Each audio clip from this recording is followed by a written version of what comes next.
Well, welcome everyone to today's conversation about smart practices in diversity, equity, and inclusion in our series of video conversations called Smart Inclusion.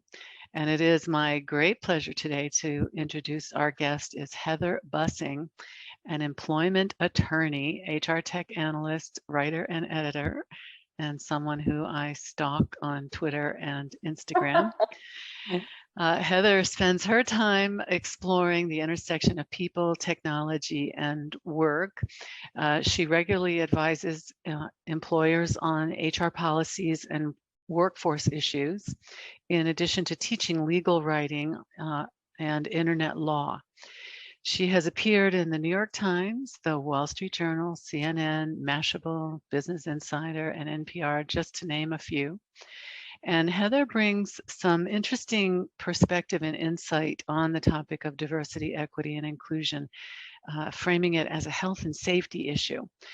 So let me just start by asking, what do you mean by that, Heather? You're advocating for companies to view DE&I as health and safety issue rather than a compliance or risk mitigation.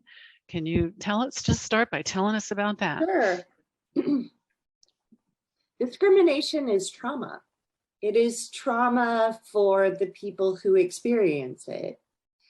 And I think it's very hard for white people in the US culture to understand what it's like to show up somewhere and feel other, to feel like you don't belong, to feel like you're not wanted, to feel like you're being judged based on some aspect of yourself that you have no control over, and to encounter that every moment of every day in every interaction that you have.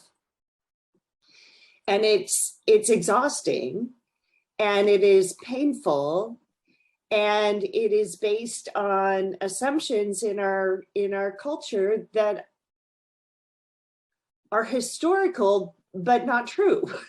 You know, every human is worthy. And so when you think about what it's like to deal with DE&I on a very human level rather than a how do we make our numbers better level, you have to look at the impact of discrimination on human beings. And so once you realize that this is trauma, you need to approach it differently, because what we do in work is try to prevent people from being injured rather than ignore the injuries until it's too late and we have some sort of claim to deal with. So what's traditionally happened is we've looked at DE&I as a compliance issue. You know, we have to comply with Title VII, we have to comply with the state civil rights, and discrimination is illegal, and we're going to do our best. But the way that works is that we wait for the victim to be brave enough to risk everything and come forward, and then the company rises up to defend itself, because now we're in a risk, situation, and nothing happens. I mean, you may end up with a lawsuit, but that just solidifies the fear and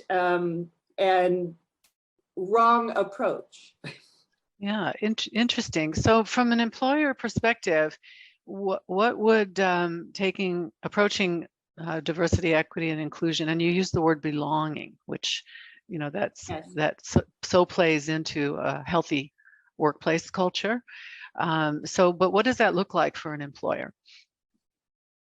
It means looking at preventing discrimination. So instead of dealing with claims as risk mitigation, what you want to do is prevent discrimination and harassment, because it's, we don't want to traumatize our people. Yeah, you So want to you help prevent start them from there. being, injury prevention, right? Exactly. It's By more creating. like OSHA, you Yeah, know? interesting, interesting. So then what steps can an organization take? Like, what do they do? How can they do more to prevent discrimination rather than handle the issues after they arise? Yeah, I mean, you want to get ahead of it. You want to open up communications.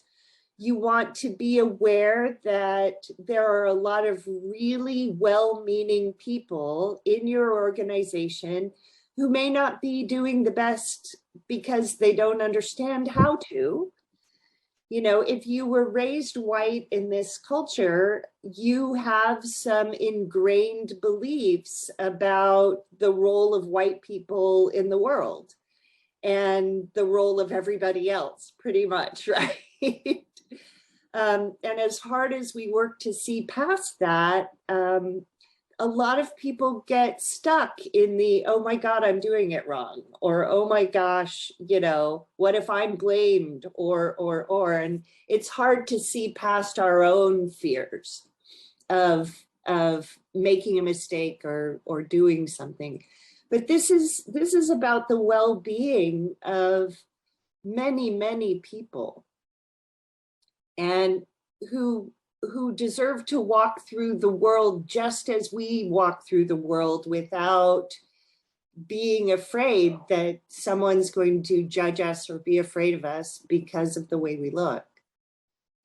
So it's expanding our understanding from a company standpoint. And then it's focusing on what we can do to increase belonging, increase communications, get ahead of problems before they arise. So what would you recommend there? I mean, would this be a training thing? Like, Yeah, how can training doesn't really work. Training is one of those check the box things where a lot of organizations feel like they're doing something, and if they just educate, that'll solve the problem. But if you don't think you're part of the problem, you can go sit in training all day long and go, oh yes, very informative, and not take it to heart and not change, you know, which is what usually happens, because it's hard to see that we are all part of the problem. Interesting. So what else would you like employers to know then about how diversity, equity, and inclusion can be managed as a health and safety issue? Yeah, Like, I what are a think couple of the big takeaways here, the Heather? big takeaways, yeah. The first thing to do is to get ahead of it. So one of the ways that you can do that is by watching key metrics, right? So I call them trouble metrics. So attendance, attrition, turnover, drill down. Where is it happening? Is it a particular manager? Is it a particular location? And then actually go talk to people and find out what's going on, and then take action. And don't transfer the victim. You know, the victims are the ones who always have to change jobs or locations or leave or do something, you know, protect the people experiencing this and work on the systemic issues that are creating it. Interesting. Now, one thing I want to add, though, is we've really been talking about the U.S., right, where Yes. you know, where we have white privilege and a predominantly what's the word I'm looking for, like white leadership or administration. You know, it's like Right. that's Yeah. kind of how our country is. But diversity, equity, inclusion, you want to look internationally. White folks didn't invent discrimination, not by a long shot. Right? No. Or racial supremacy, Just you know, perfected it. yeah. Well, yeah, we expanded it, okay? Yeah. We definitely expanded it. But, we have clients here at SmartSearch that have operations in Asia and China and other nations, or say Brazil, right? Where sexual harassment and discrimination is like baked into the cake, right? Right. So how and when you were talking about trauma, that was actually the first thing that I thought about. I think that it's even more prevalent for employers that have international operations because of the cultural differences throughout the world. But this is an interesting way of approaching that problem, right? That employees should feel safe when they come to work, right? And be comfortable to be their natural selves. And that's the type And of be seen as culture that an employer would want to foster, just that people would feel safe and comfortable at work. yes. Right. Interesting. Exactly. Okay. Well, this again has been a fascinating take on a very important umbrella of issues, because you've got your diversity, equity, inclusion. There are different things, right? And then you touched on something called belonging, which really resonates with me, because I think that's what we all want in every aspect in our lives. We want to belong in our families. We want to belong in our communities. We certainly want to belong in our workplace. Right. Okay, well, I'm going to wrap it up here and just remind you that as SmartSearch is developing our platform, we're trying to support diversity in hiring and recruiting, and talking to folks like you to really understand what the trends are, what some of the challenges are, as well as possible solutions, how we can move that needle forward, and that employers can create and foster a more diverse, inclusive, and I'm going to say safe Right. work environment. So thank you so much for joining me today, Heather. It's been a great Thank pleasure. you. And this will be shared with the HR and recruiting community on our YouTube channel. So please enjoy the rest of your day. Thank you. Yeah.